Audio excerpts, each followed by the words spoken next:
దేవునికి మహిమ కలుగును గాక.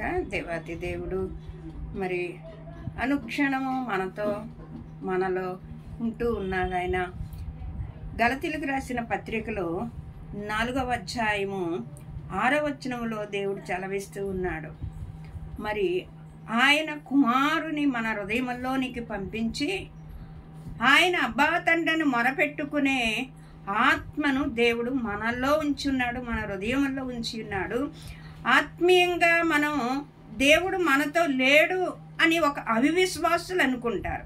విశ్వాసంలో జీవించిన ప్రతి వ్యక్తి ఏమనుకుంటాడు అని అంటే, నాలో నా దేవుడు, నేను నా దేవుడితో ఉన్నాను, దేవుడు నాలోను, నేను నా దేవుడిలో ఉన్నాం, మేమిద్దరము ఏకమై ఉన్నాము అని ఒక విశ్వాసంతో ఉన్న వ్యక్తులు అలాగ అనుకుంటారు. ఆ విశ్వాసంతో ఉన్న వ్యక్తులు ఏమనుకుంటారు అని అంటే, దేవుడు నాలో ఉన్నాడు, నాతో ఉన్నాడు గనుక, అనుక్షణము నన్ను చూచుచున్న దేవుడు గనుక అని భయముతో వణుకుతో బ్రతికేవారుగా మనం ఉండేవారుగా ఉంటారండి. ఇక్కడ దేవుడు ఏమంటున్నాడు అనంటే, నీవొక దాసుడవు కాదు, కుమారుడవే. కుమారుడవైతే దేవుని ద్వారా వారసుడవు. యేసు ప్రభు వారు మనల్ని వారసత్వంలోనికి తీసుకెళ్ళాడండి.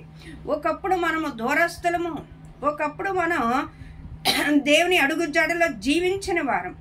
దేవుడు మన పితరులతో మేఘాల్లోనూ డేరాల్లోనూ కొండల మీదకి వచ్చి మాట్లాడేవారు.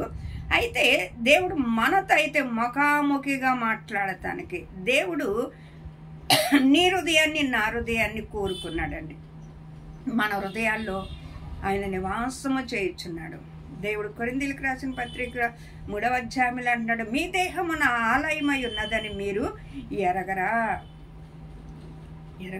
ఎవడైనాను ఈ ఆలయమును పాడు చేసిన ఎడలు నేను వాడిని పాడు చేసేదాం. దేవుడు ఎక్కడో లేడండి. విశ్వాసంగా జీవిస్తున్న మన హృదయంలో దేవుడు ఉన్నాడు కాబట్టి ఆయనతో మనం జీవిద్దాం.